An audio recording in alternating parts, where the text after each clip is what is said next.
Hi friends, ఈరోజు బర్మాదిగూడలో ఉన్న శివాలయం టెంపుల్ కి అయితే మనం ఈరోజు వచ్చేసాం. టెంపుల్ అయితే చాలా బాగుంది. ఒక్కసారి లోపలికి వెళ్ళేసి దర్శనం చేసుకుందాం. మేడ్చల్ నుండి అరౌండ్ 3 కిలోమీటర్ డిస్టెన్స్ లో ఉంటుంది. మన మేడ్చల్ నుండి railway station back side route నుండి టువర్డ్స్ డబిల్పూర్ అండ్ లింగాపూర్ వెళ్లే రూట్ లో ఈ విలేజ్ అయితే ఉంటుంది. ఇలాంటి గుళ్ళు చాలా అరుదుగా కనిపిస్తాయి. అందులో ఈ గుడి ఒకటి.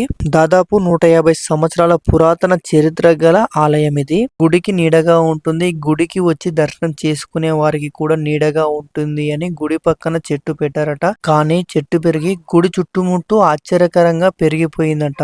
ఇదంతా శివయ్య మాయేనని భక్తుల నమ్మకం, ఈ ఊరి వారి నమ్మకం. ఆలయం చూడడానికి చాలా మంది భక్తులు వస్తారు, అలాగే ఋషులు కూడా వస్తారు అని ఆ ఊరి వారు చెప్పడం జరిగింది. ప్రకృతి మరియు పంట పొలాల మధ్యలో ఈ ఆలయం అయితే ఉంది.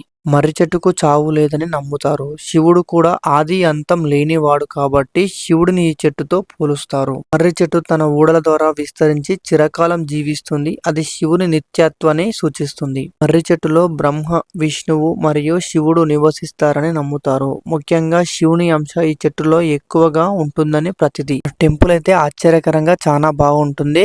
మీరు మేడ్చల్కి వస్తే గనక ఈ టెంపుల్ ని విజిట్ చేయడం మర్చిపోకండి. టెంపుల్ వీడియో నచ్చినట్లయితే లైక్ చేయండి, సబ్స్క్రైబ్ చేయండి. ఇలాంటి టెంపుల్స్ మీ విలేజ్ సరౌండింగ్ లో ఉంటే గనక కామెంట్ బాక్స్ లో కామెంట్ చేయండి. Thank you all.